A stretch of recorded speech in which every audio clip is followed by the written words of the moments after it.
woman we're fortunate to have with us today to share. Has been active in Palestinian solidarity work since the Second Intifada. She's worked with Adala in the metropolitan New York area, with Middle East crisis response in the Mid-Hudson Valley, and with a whole bunch of other organizations. She was one of the organizers for the Gaza Freedom March and for the U.S. Boat to Gaza. She's also on the Friends of the Jenin Freedom Theatre support group. Part of that group, a founding member of that group, started in 2006, the same year that the Freedom Theatre came into being. She will share with us to learn about the various cultural ways through the Freedom Theatre folks in the Jenin area and around have been nonviolently, creatively resisting the settler colonialist policies of the Israeli government, the illegal occupation of Palestinian territory, and bring you up to date a little bit on what's been happening in Jenin. So without further ado, please welcome Felice Gelman.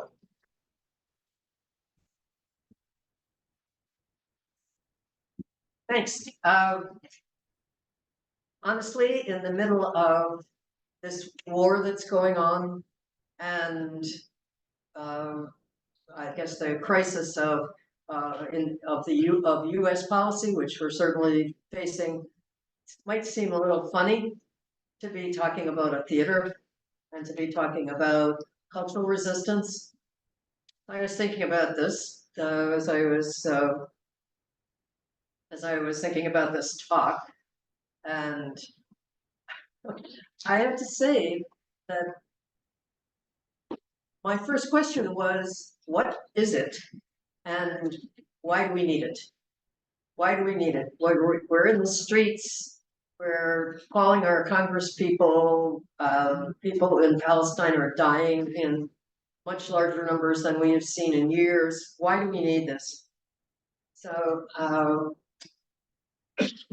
I went back and did a little reading in the liberation struggles of the anti-colonial liberation struggles, particularly of Africa, but in the 1960s and 50s, and even 40s, and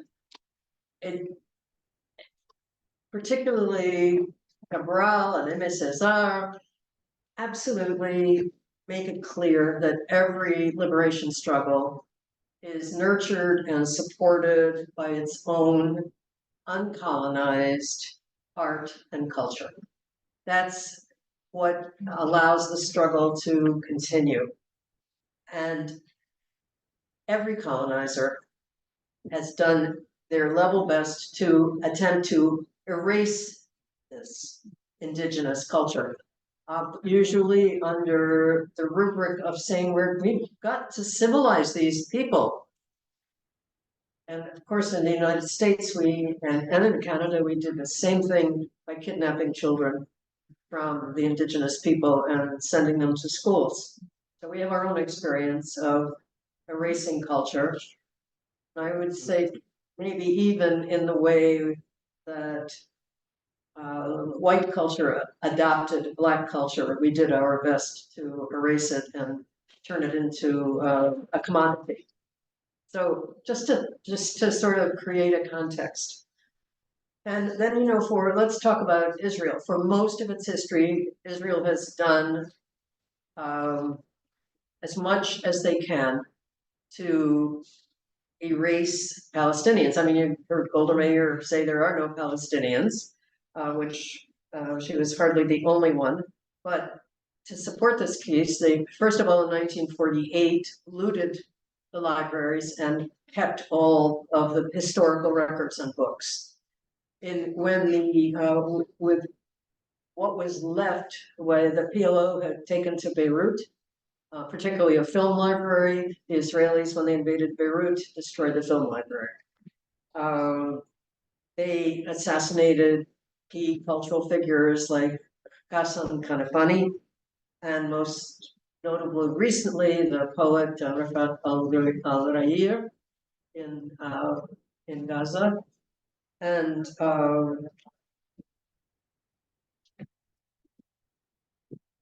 no one has ever been able to pin the murder of Giuliano Mercomis, who was the founder of, one of the co-founders of the Freedom Theatre, on the Israelis. But on the other hand, he is the only person who was categorized as a Jew who was murdered in the West Bank, where no one has ever been held accountable for the crime. So I leave you to draw your own conclusions about that.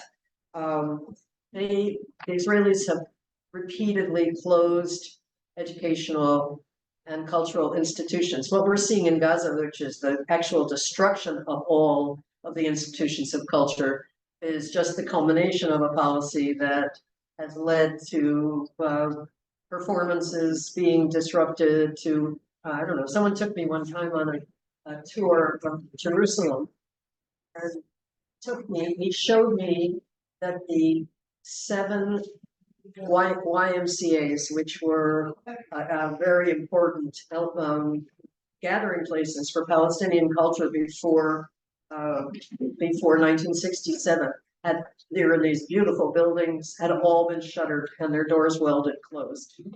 The Freedom Theatre's predecessor, the Stone Theatre, which was founded by Arna Meir, who is Giuliano's mother, which, first of all, that theater grew out of her projects to provide education when the Israelis had closed the schools during the first Intifada. But second of all, in the second Intifada, the Israelis destroyed that theater. So just to say that the effort, I mean, that's just a drop in the bucket. I mean, so many people have been arrested and held and so forth, but it's a drop in the bucket of the efforts to destroy culture. And so why would they do this? I think to fight back against an oppressor, first of all, you have to believe you exist.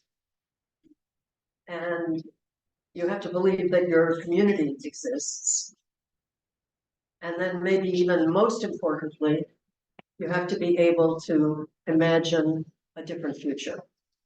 That's what allows you to do something besides just burning the place down. So I think that's what cultural resistance is about. It's to reaffirm the cultural unity of your people, but also to help you imagine a different future. And that, as we can see from what's going on right now, is a critical and very difficult prospect. So I just want to say the second Intifada, which was the sort of soil in which the Freedom Theatre was founded, left West Bank Palestinians with the end of that, with many people dead, many people wounded, many people imprisoned, many homes destroyed, many children deprived of their education and childhood. And I think even at the end of that second Intifada, I think the political hopes that some people had held in the Oslo process had been destroyed. So that was sort of the ground for that, for trying to plant some new seeds of cultural resistance. So I don't want to bore you all. So I want to know just how many of you know about the Freedom Theatre, know a lot about the Freedom Theatre, let's say, or right? As I say, I don't want to be boring.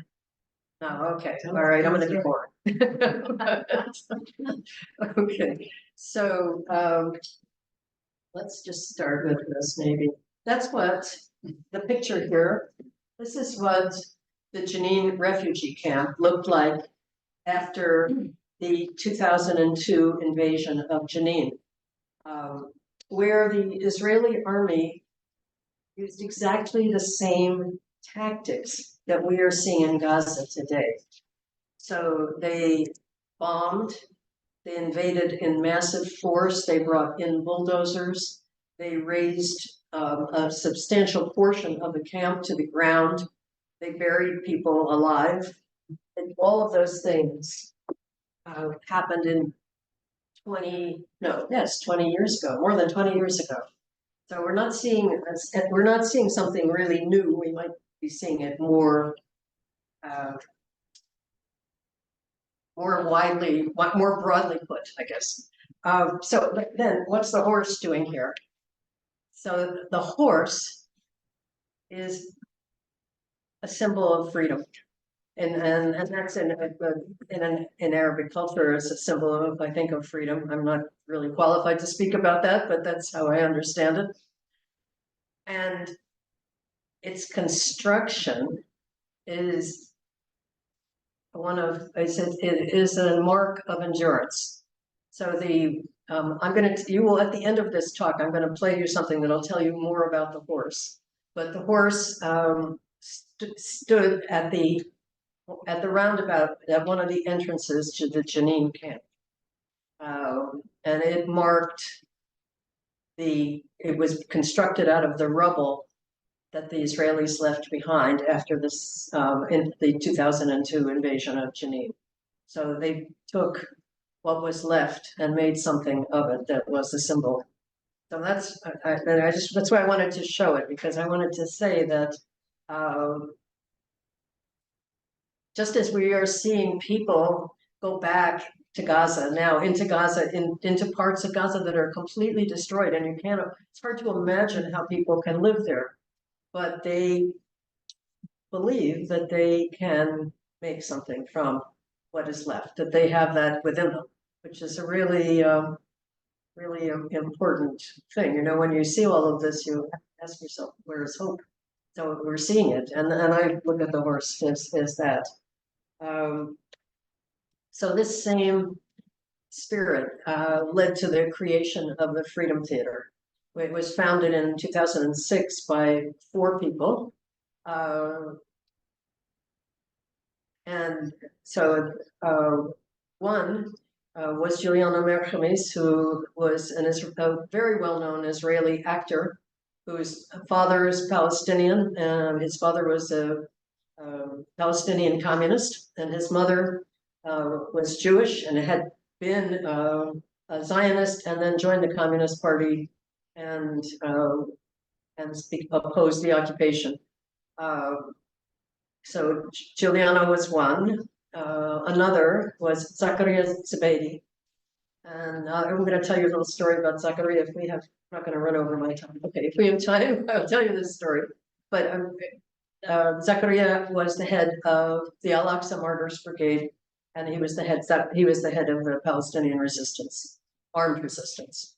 And then 2 other founders were Dror Feiler, who was an anti-Zionist Israeli activist, and the Jonathan Stanczak, who is a Swedish nurse, but actually a volunteer during the Second Intifada. So here's my story about Zakaria, because Zakaria, I met him in 2004, and I went to Jenin with a group of people from Physicians for Human Rights, and we were just trying to find out what was going on in the West Bank, and we had a reporter with us also, and this guy shows up with 4 guys show up with guns. I'm a little bit allergic to guns, and the reporter said to me, "Oh, that's the most wanted guy in Israel," and I didn't really register what he was saying about telling me that I was in Israel and Jenin, but it was anyway. I registered definitely what he was saying about this is the most wanted guy, and I'm looking up for drones and whatever. And I began to talk to Zakaria. He told us the story about his mother and Arna, Juliana's mother, and how they founded the Stone Theatre together, and that they had all these Israeli volunteers, and when the Israeli army invaded Jenin in 2002, his mother was killed, and his sister was killed, and he said, I never heard from any of these Israelis, so fuck them. What are you people doing here if you're not going to do anything? If you're going to just show up, then. So I never heard from him again.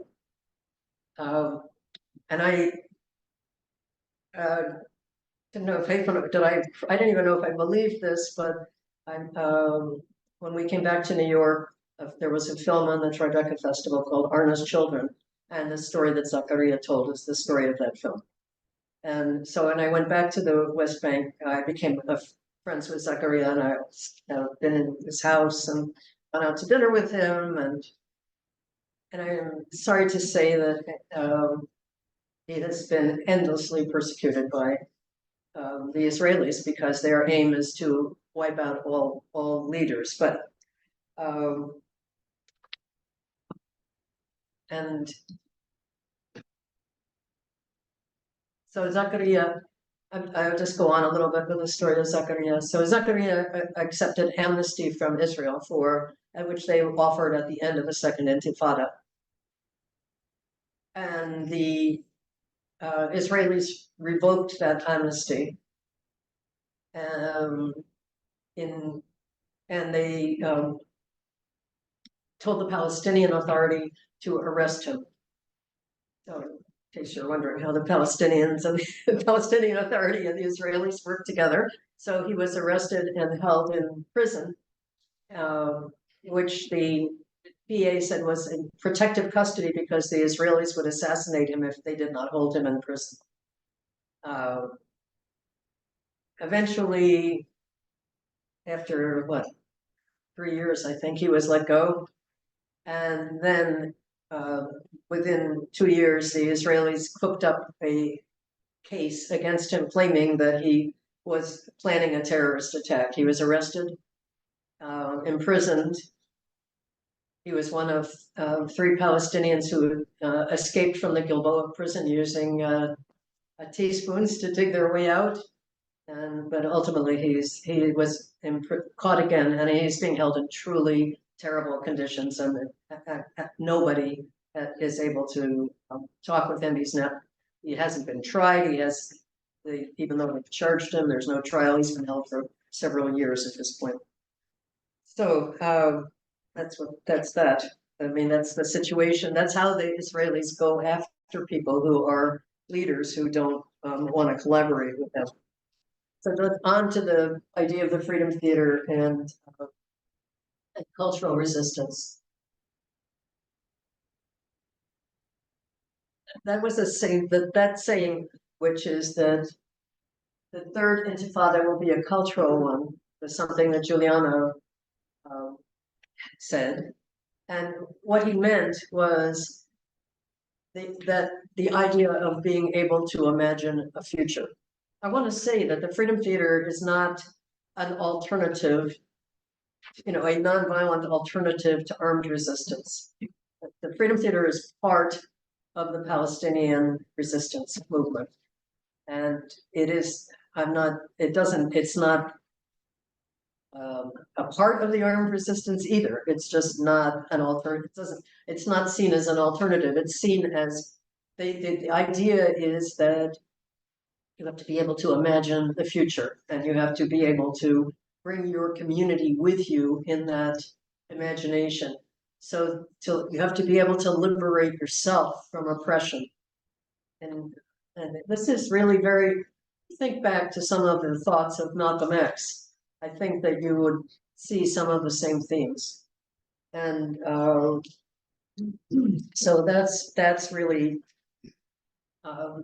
one of the most important elements of the Freedom Theater. Second is to raise Palestinian voices internationally. And again, Giuliano, who was the only founder really with expertise in theater, said that in order to do that, we have to be at the best professional standards. We're not an indigenous folk dance group. We're not going to entertain people with with whatever people did 100 years ago. We're going to tell the story from our standpoint. So the theater tries to engage people within the Jenin camp, which is separate but connected to the city of Jenin in the northernmost part of the West Bank. And it's the place where the people who were driven out of the northern part of what is now Israel in 1948 and 67 live. Particularly young children and women are involved in the activities, and young people. There are summer camps, there are workshops, theater clubs. The women, and this is a very traditional society. It's not easy for women to perform on the same stage as men. There have been some women's plays.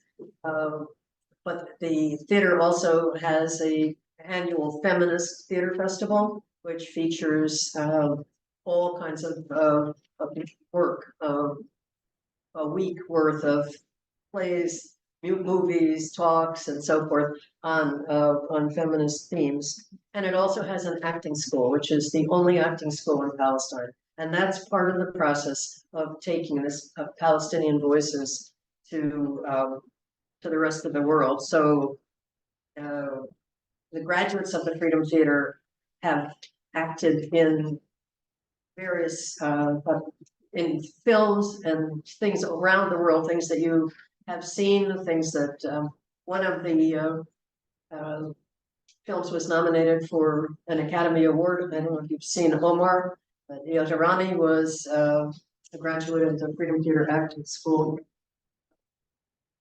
And so these are some of the, I just wanted to give you an idea of what the work is in the dramatic work that's been taken around the world. And many of these have been in theater festivals and have won prizes.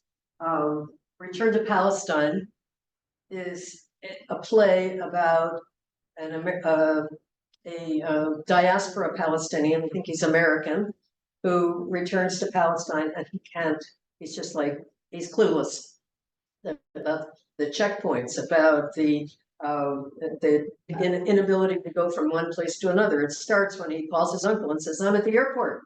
His uncle says, "Yes, and well, aren't you picking me up?" "No, I can't." "Why?" And the whole process. And so it was taken from it's a comedy. And it was taken from out of people's personal experiences.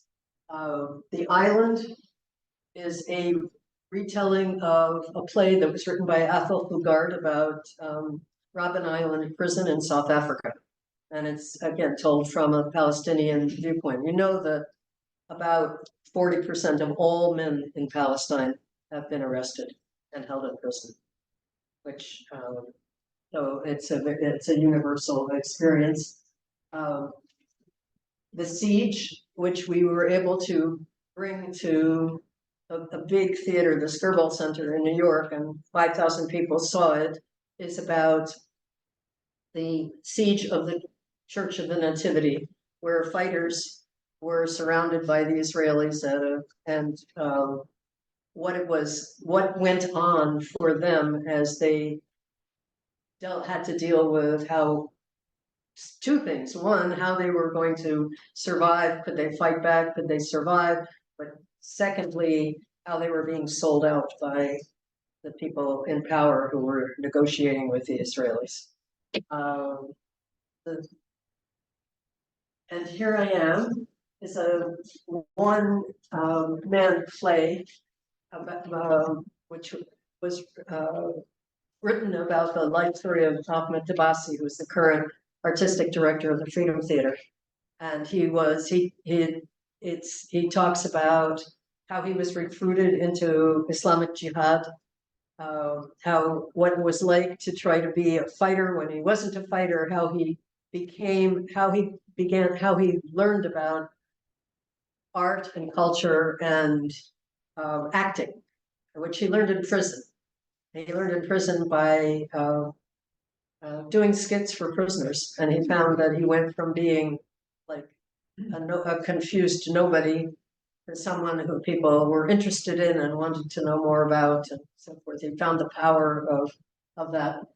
And maybe the most interesting one right now is Metro Gaza, which was it was created. The play was created about 18 months ago, and it is a bit of a fantasy story of a woman who comes to Gaza to try to connect to somebody she's met online, and she takes the subway. In other words, so it comes right out of the idea of the tunnels. And but it's a metro, but nobody really understands how the metro works. Where are the stops? How do you get from one place to another? How do you find people?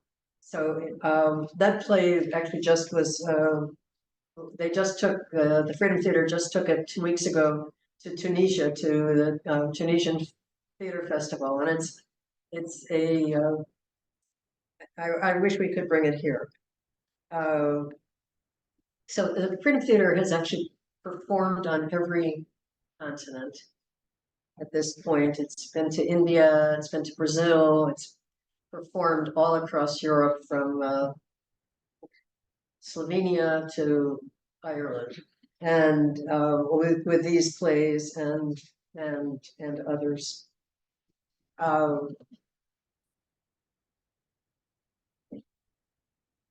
But it's not been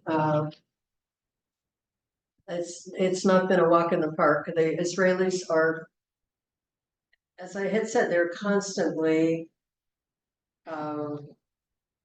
attacking. So I want to talk a little bit about what's going on in the West Bank at this point, because everyone's focus has been Gaza, but in fact, the same war is going on in the West Bank. The difference is between a high intensity war in Gaza and a lower intensity war in the West Bank. So homes are being bombed. There's the same kind of constant surveillance. The army is constantly raiding areas in, well, anywhere in the West Bank, but certainly in Jenin, which has been seen as a center of resistance. They have, at times, have been coming every night. And and they are using the same tactics of taking over homes, demolishing the streets, and using snipers, killing basically anybody who moves. So this is just sort of the. I wanted to show you the entire history of attacks on the Freedom Theater. I couldn't fit it on a screen, so I just settled on what was most recent. Our producer, Mustafa Shetta, was not in 2021 was denied the right to travel, so he wasn't able to leave the West Bank. 2022, the board chairman was imprisoned. He is still in prison. He's just being held in administrative detention. There are no charges against him. And Mahmoud Assadi was shot by a sniper on his way home from school. He wasn't involved in anything. He just was shot on his way home from school. Yahya Zbeidi, who was a member of the General Assembly, which is sort of the governing body, local governing body of the theater, was imprisoned for 7 months. He's a brother of Zakaria, and that whole family has been, the Israelis have tried to wipe them out. Sadil Nafnia she's a young girl. She lives with her family behind at the back of the Freedom Theater in an apartment building. She came out to go and visit a friend, and when she walked out of the doorway, she had bad luck to have a Israeli Jeep going by, and a soldier just pulled his gun out and shot her. Zoe Lafferty, who's the associate artistic director and is from a British citizen, has not been allowed to go into the theater and not been allowed into Palestine. in July 2023, the army raided the theater, destroyed the cars and so forth that were in the courtyard of the theater, vandalized the theater, and dropped a bomb which cracked the ceiling of the theater. Same time, Adnan Naqnea, who is our chief technician, was arrested and held for several days. 2023, the theater was invaded and occupied by the army. They used it as a command center and dragged people in there for interrogation. And the same time, the audience, there was a performance going on at a different date, but the same time there was a raid, and the audience was trapped inside, couldn't leave. And the electricity went off, and a very beautiful thing happened, which is that people took out their cell phones, turned on the lights, and said, "Let's make this performance continue." Which is very, very beautiful thing. And I ran out of space, but in January 2024, the army again invaded the theater, and this time they vandalized it. They destroyed the office, all of and they sprayed stars of David on the cinema screen and on the stage and so forth. And they arrested Mustafa Shetna, the producer, went to his house and dragged him out in the middle of the night, and arrested Ahmed Tabasi, who is the artistic director, and Jamil Al-Jaws, who is a student in the acting school. Tabasi and Jamil were released after a couple of days, but Mustafa is still held in administrative detention, which is a huge problem because he's the administrator of the theater. So it has really been very difficult for people. Oh, there we are. There is more. I'm sorry. I did go to the second page. So as you can see, there were at least 3 other people who were participants in programs who had been murdered. And the army continues to invade the Jenin camp. Sometimes once or twice in a day. You saw this on I think probably on the ad. This really tells you what this is about. It's about creating magic in the midst of madness. I think that's how I want to put it. It's creating madness in the midst of magic in the midst of madness. And now I want to tell you a little bit about Jenin. The army has dug up all of the streets and all of the infrastructure in the camp. So there's the water pipes and the pavement and so forth is all destroyed. There are huge heaps of rubble everywhere. People started to rebuild, and then the army came back and did the same thing. So that's sort of what I meant by saying there's a low intensity war going on. This is, by the way, it's not only going on in Jenin, it's going on in every city in the West Bank. And it's going on in Qalqilia, it's going on in Nablus, in Ramallah to a lesser degree, it's going on in Hebron, it's going on in villages. In fact, there are more soldiers in the West Bank at the moment than there are in Gaza. And most of the soldiers in the West Bank, or many of them, are settlers. So they have a bit of a dual purpose. And I am here in the city of Jenin, and my house is located behind the Freedom Theatre. The road that I take to reach the theater was completely bulldozed by the Israeli occupation forces. Because of this, I was late today for theater training because I fell on the ground. Because the road was uneven and the rainy weather and the mud covered the ground. In addition to this completely bulldozing, I returned home to change my clothes and returned later taking the same road with caution and fear of replaying the previous scene. So she's saying basically, the situation is as we're slowly drowning. Every time we try to rebuild, the occupier returns and destroys more than before, as if they're telling us you have no place here.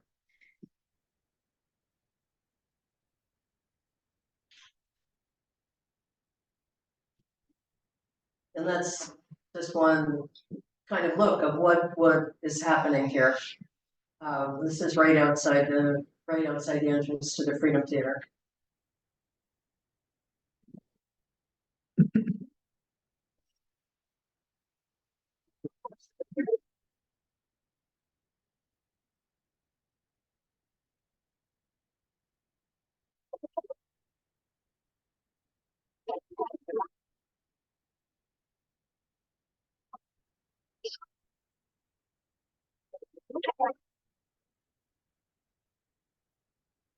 So I wanted to play this video for you, and then I have a little bit more to talk about, and then I should ask questions.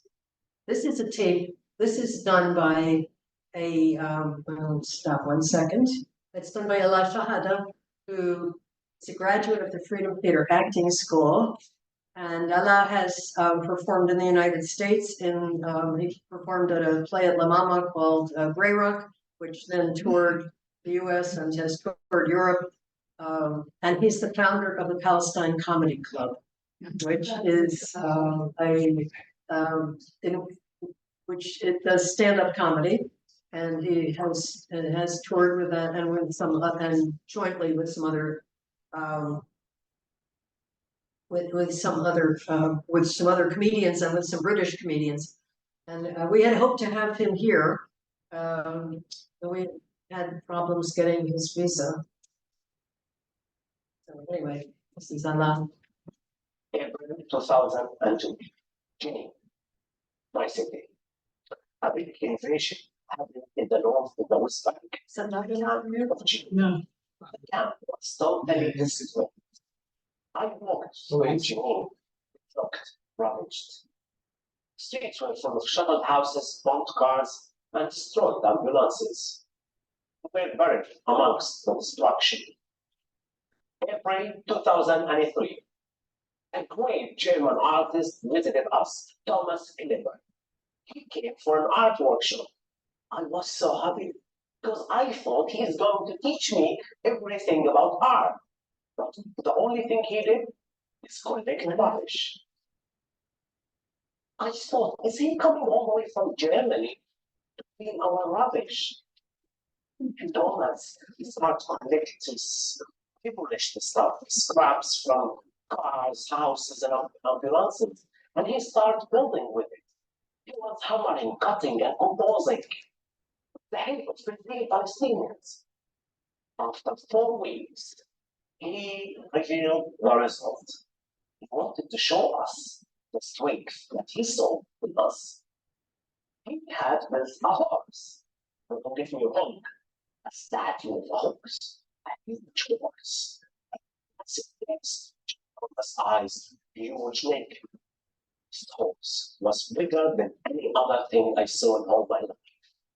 I was so happy about it. So the people of Jenin drove the horse around the city, and everyone was so proud of it and amazed. People felt dressed by it. You may not know, the horse in Arabic is a symbol of a freedom. But this horse is not just a symbol of our freedom. This horse is us.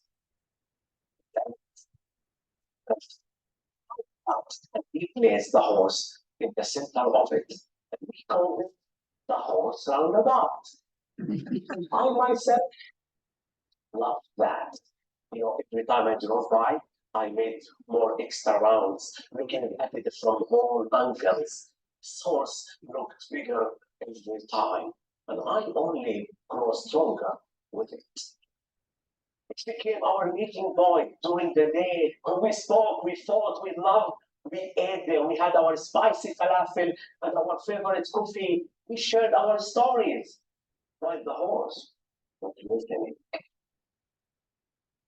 Laughed so much, especially with my friend Ahmed, was trying to climb and ride the horse. At night, when we are asleep, the horse is not.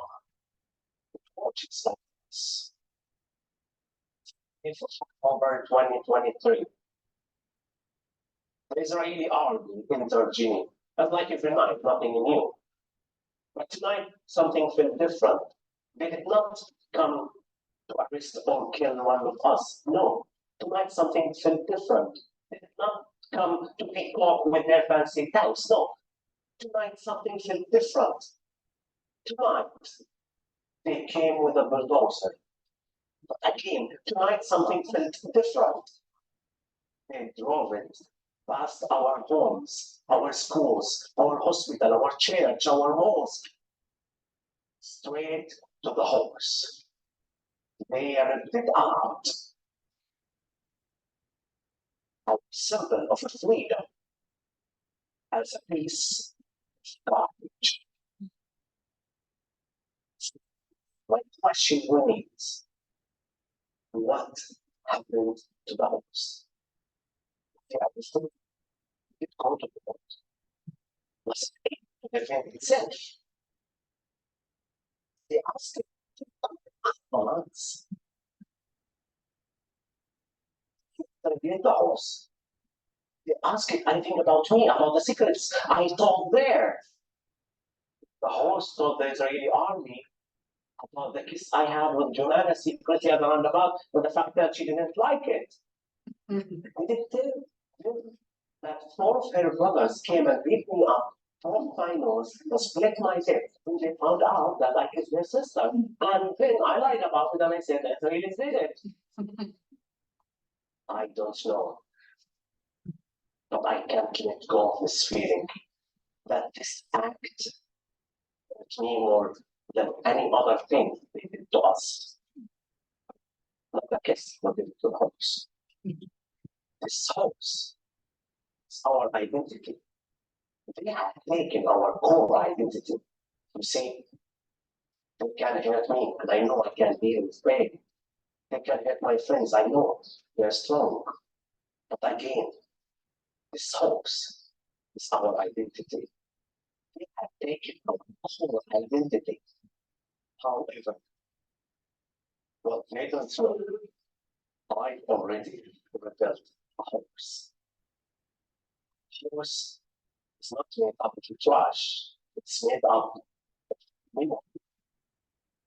Memories I need around this horse, of me having coffee and spicy falafel with my friends, of me driving around it in my car. A horse of memories that I made there. You can arrest the horse, take it away, destroy it. Destroy it.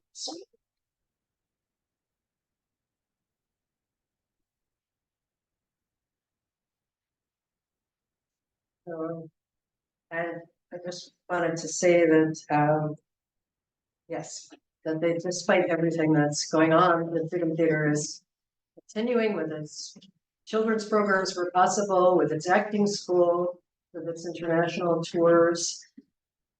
And yes, and I feel like sometimes when I feel like it's totally, what's going on is completely out of our power to affect, I realize that that's not the case. That's and having someone like Alat tell these stories in a powerful way, which he learned as at the Freedom Theater, is fantastic. Anyway, any questions or thoughts or things that people want to share? Uh-oh. Yeah. So, can you tell us more about what's happening right now in Jenin? Have the escalations in Gaza affected what's being done in the West Bank? I know there's been a lot more settler violence and expansion. Yeah. yes, I think what's going on in Jenin right now is the kind of thing that we've seen, as I say, constant raids by the army. The Israelis have, at this point, since October 7th, they've arrested over 9,000 people in the West Bank. Many of them are not being held. I think there are up 3,500 or so people, maybe 4,000 people being held, and they are being held in horrible conditions at this point. Being held, you know, of course, in violation of international law outside of the West Bank and the desert and so forth. But what happens? Think about what happens when you're arrested. I'll just think about. I'll tell you about Mustafa Shetta. So Mustafa is he's in his early 40s, has 4 children, and he's kind of a middle-class person, I guess. He's always worked he's a specialist in conflict resolution is his area of specialty. He's worked in various NGOs before he became a producer and general manager of the Freedom Theatre. So, as I say, he just is sort of like a normal middle-class person with a job, an intellectual job. He's not. So in the middle of the night, and this happened, the army comes, they break down the door, they wake everyone up, they drag his wife and children into one room and hold them there. They take him away, doesn't get a chance to change his clothes, or I don't know if they gave him a chance to put on his shoes. They blindfold him, they handcuff him and drag him off. And then he's interrogated. So you sit for a while in whatever hole you have been taken to at a military base, and then you were interrogated, which at least 80% of interrogations involve various forms of torture. So if at the very least you're held handcuffed and in stress positions. I don't know if any of you all have ever been handcuffed, but it's not that in itself is not great when you're being held for a long period of time. Your body starts to really complain. But in any case, after you have been interrogated, they toss you back in the hole there. Then you were brought out for an appearance in a military court, which might last 5 minutes. You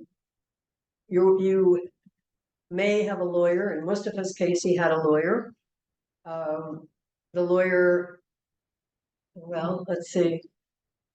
Many, many years ago, Raji Sarani said to my husband, Raji Sarani is the head of the Gaza Center for Human Rights. He said to my husband, I have had 2,000 cases in the Israeli courts, and I'm extremely proud that I have won 2. So you don't win, your lawyer does not win the case. In fact, the only reason to have a lawyer is so that the lawyer can go back to the family and say, he didn't look like he was in too bad shape. And then you're taken to some prison. People are, at this point, because of the many people who've been arrested, you're held in very crowded conditions. There's inadequate food. I'll come back to that. They look really good.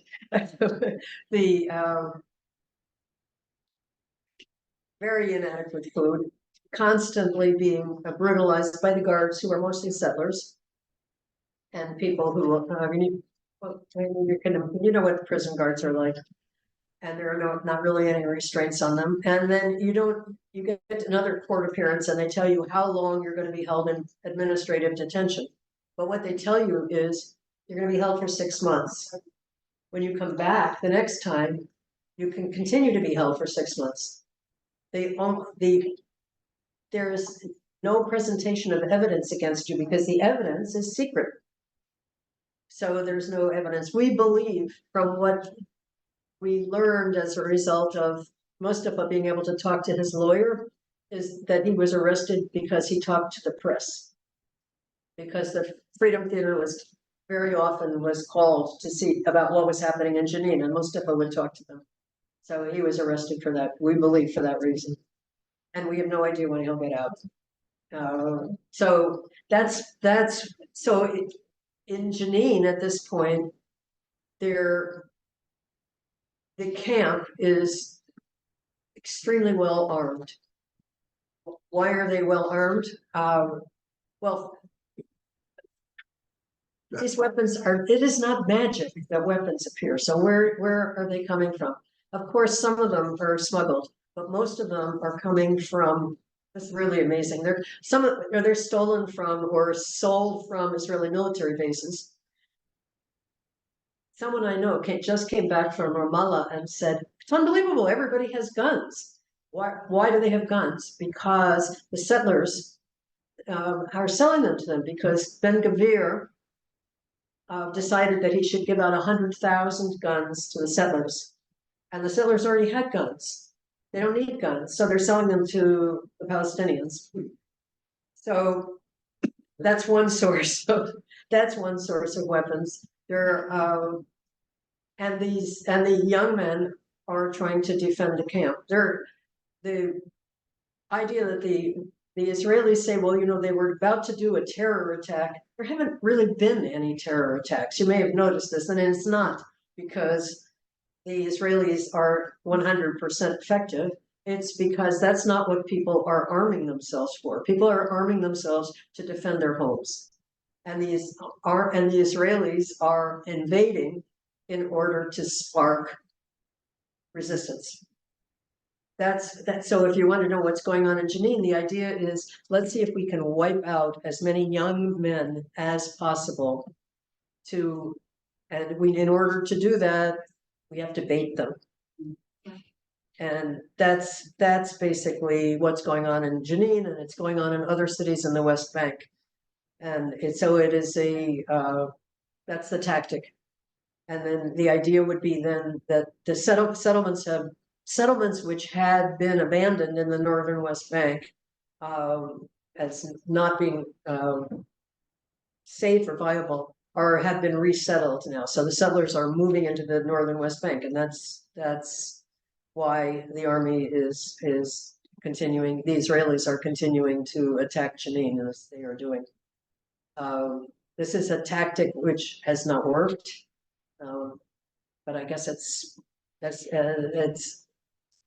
like Tabasi said in the little clip that I played you with the bulldozer. He's like, I don't know what they get out of destroying everything over and over again, but do kind of know what they get, which is this is how you maintain. It's how you maintain the occupation. It's how you maintain your army. You have to give them something to do. You have to tell them. You have to convince them that there's danger. So that's I don't know what else to say about it, but and the idea and the Biden's thing about talking about settler violence is the biggest joke in the world. There's probably, yes, there is settler violence. Obviously, we know that they just killed somebody yesterday, but the settlers are not. That they are a fraction of the violence. The violence is the army. The violence is the army. It's not the settlers, and the violence is the army that we're sending guns to, and that they are then selling to Palestinians.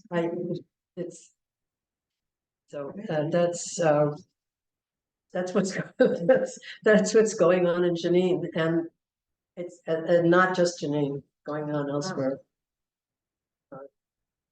Yeah. What is the general feeling in the West Bank about an ultimate settlement in terms of one state, two state solution, whatever? They're being asked to imagine a future, and I was just wondering what sort of future they were imagining. Well, I'm not really an expert on this, but I haven't met anybody who believed that a two-state solution was possible for many, many years. And it's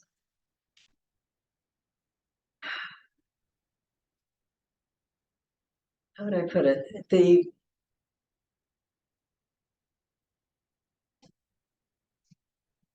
the ability of Israel and the US to the Europe to maintain this comprador class. And you know what compradors are, right? They're the collaborators. They're the native people who collaborate with the colonialists. That's, I guess it came first from with China, with people who worked with the British to import opium and export tea.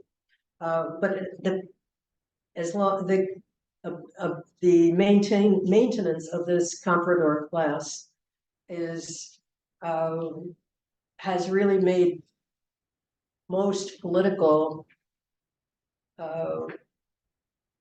serious political discussion almost impossible, because you create a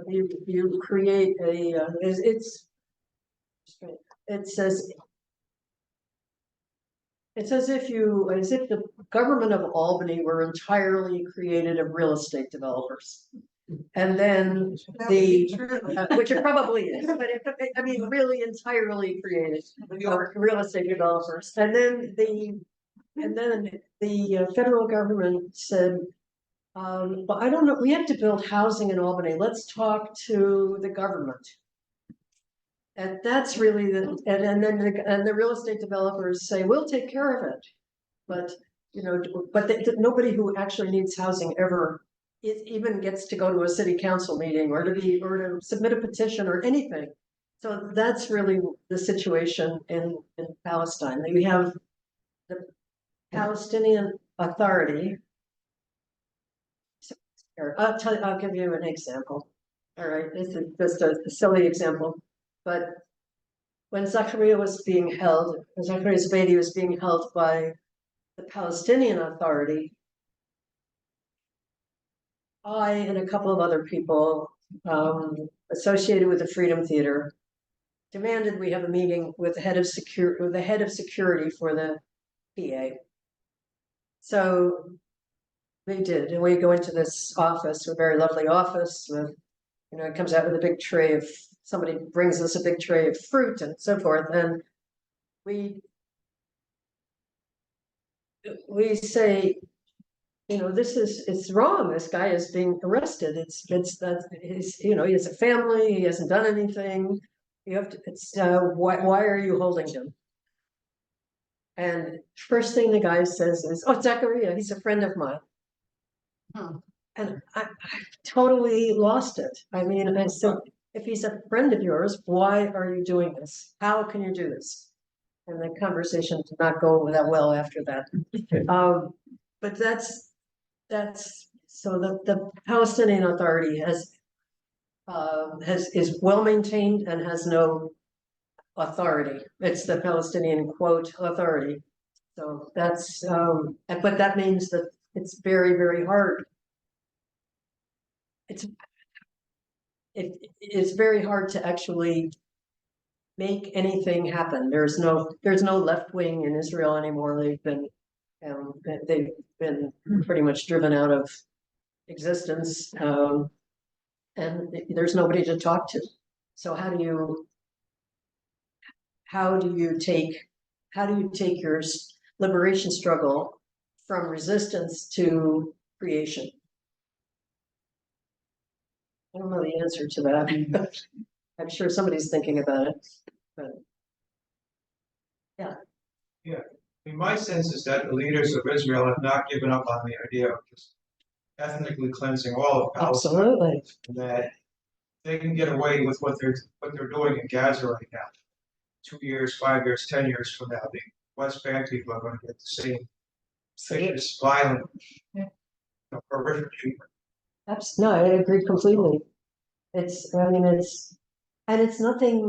new. I mean, No. it's all been, they are not saying anything they didn't say in 1930. It's all there.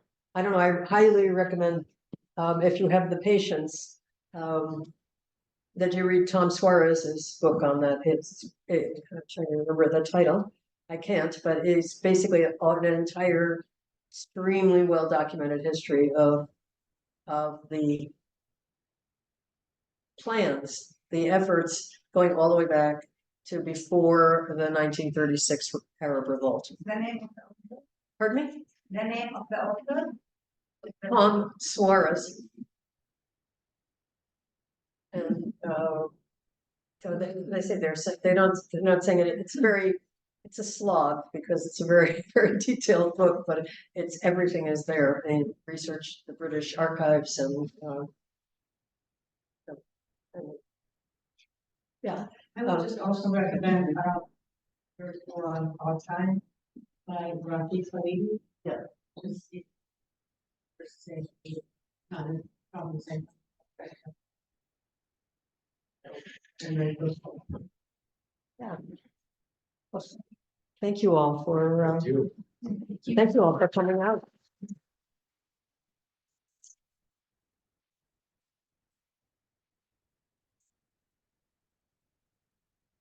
Can I sneak in a little question? Sure. And that is, what can we do Pardon? to help the situation? What can we do? What can we do?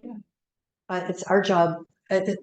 Just like in the civil rights movement, that was the job of white people to deal with white people, and it's our job to deal with our government. It's our job to just say that we cannot do this. We have to stop it. Empire is not what we want.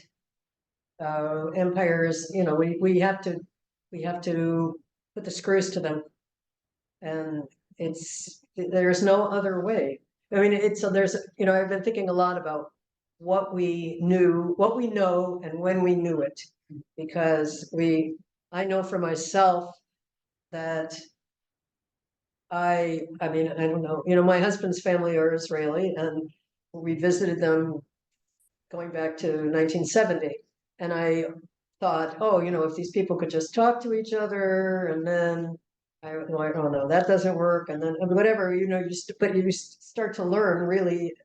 I can't say that I really understood, but the one thing that we still don't have the answer to is who's in charge. Is Israel wagging the tail, or are we wagging the tail? I mean, there's arguments on both sides, but nonetheless, the only point of pressure for us is our government. Yeah. Is there a way we can position the theater financially? Is there a way you can, I'm sorry? Contribute financially? Sure. I mean, the Friends of the Jenin Freedom Theatre have a bank account, and if you want to, but we're not a tax deductible organization. So if you want to make it as a tax deductible thing, no, it doesn't matter. Okay. So we have a partner the Middle East Children's Alliance is our tax deductible partner, and they're a wonderful partner. They work with us with what we need. They don't take a slice of the contributions. Is there information on the website of the Freedom Theater? Yes, the Freedom Theater's website, by the way, I'm just going to tell you, is a mess because most of us being imprisoned, but the donate button works. Okay.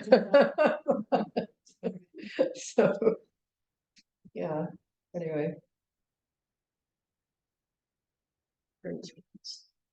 Yeah. Are there any performances touring at this time? Not in the US. We have US is such an unfriendly country to visas. I mean, to get in visas.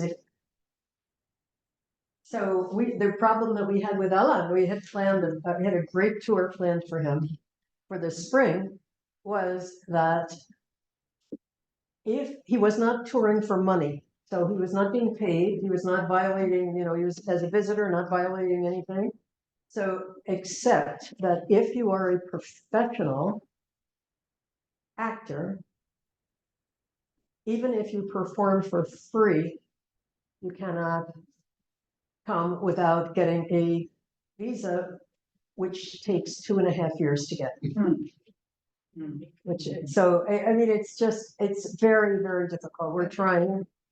Palestinian, right? Pardon me? Not every actor. Every actor. Even from Europe? Yes, Well, if yes. a French actor wants to have a visa to come here, it will take 2.5 years. You can come, but you can't work. I mean, you can, in other words, even if you're working for free, you can't work. No, I meant the visa time. You meant, Oh, the visa time? Yeah. No, probably wouldn't take as long. I mean, it probably wouldn't take as long. It's very, but it's just extremely, I mean, the Republicans, as much as I hate to sort of put it in the political party thing, but the Republicans have actually crippled the entire process. I mean, I don't know if you remember when Trump appointed this guy, I don't remember, he was the head of some oil company to be the Secretary of State. And he gutted the consular section and the visa issuing process, so that, for Muslim It's- countries, for 7 countries only. yeah. This is very important, you know, But- distinguish that. Yeah, no, I agree that it's much more difficult, but the whole process is totally screwed up. And Is it possible, like, to have the recording, whatever work they do, whatever pieces they do, and play it, you know, here, because it's very important work, I think. no, I agree, we're working on it, we're working on this. We've been working for 6 months to get the previous, the O visa for, but then again, it can easily be denied, and that's the place where there's enormous discrimination depending on where you are, because the O visa is for people who are distinguished artists. So, you know, if you're a European artist, you're much more likely to be distinguished than if you're from Palestine. Just because that's the way it is, yeah. But were you asking about some of the videos of some of the acting? Right, And right. that we could then show to? Yeah, I mean, Yeah, a lot of stuff. that's another, I would love to learn, that's a possibility, I mean, that's why we did this with Ella Yeah, briefly. this type of, I think, in the United States is going to make a big difference, you know, if we start to publicize this on social media or, you know, wherever we can. You know, this is the only thing we can do, so. Right. One that we would particularly like to do is Kabasi's monodrama, and Here I Am. It's wonderful, and it I think it would be very susceptible to doing it as a, you know. Well, that's the Because this will be okay, I think, in the United States. It will be okay, and we will not, at least we still have, so to speak, the freedom of speech. Oh, yeah, no, of course. Absolutely. They've banned a lot of. Not the time, but You should know that BNP used to show videos all the time, movies at the Bethlehem Library. They stopped us from doing that. This was before they expelled us from the library altogether. That's not freedom of speech. And there are many, many videos on YouTube just been taken off because they don't want them to do it. However, if we can get such a video, there are organizations even in this room that can get them out nationally. Mhm. And it would be an important thing to try to do, I would think.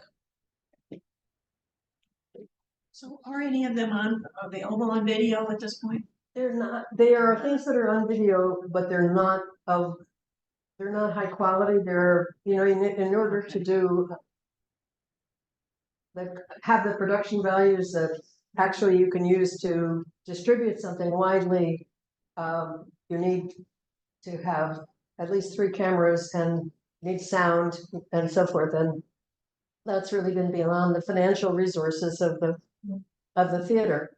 But I mean, there's plenty of videos that they use to for entering festivals and to show to directors and so forth. So if you look on YouTube, you will find lots of videos of Freedom Theater productions. But as I say, there hasn't been something with the production values that would that would make you want to say, oh, I want to push this out. Yeah. What about if somebody here, I'm certainly not talented, somebody here might be. What about if they took the story? They made a play or put that all together, filmed it, put it out there. I mean, there might be somebody here. Yeah, that's Well, there's possible, plenty of but- people in the area that we know who do things like that. Who are actors. But they could do that.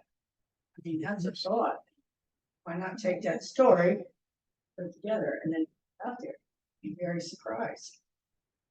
I don't know how people would feel about that. They would have to, I mean, it's.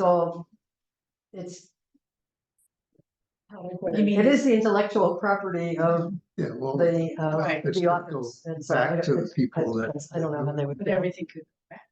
Yeah. I mean, it's financial. Yeah. You know?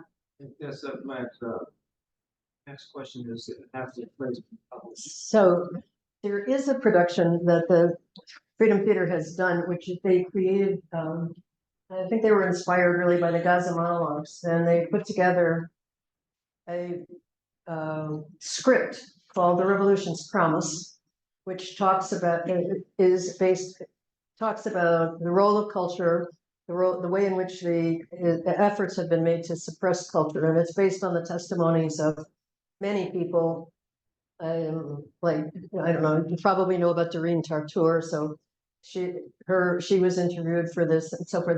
That is the script that is open to anybody to perform, and it's been performed a couple of times by just local groups in the US that do readings of it, and there was one in Pacific Northwest, another in Tucson, one in Houston, and that is it's on a website, so it's very available.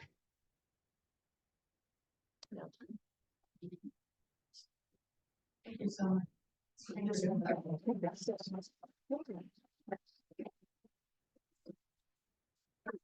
By the way, the cookies are from Syria. They just arrived with my daughter. Really good. Thank you for sharing. They're in the first chair, first chair. Please help them.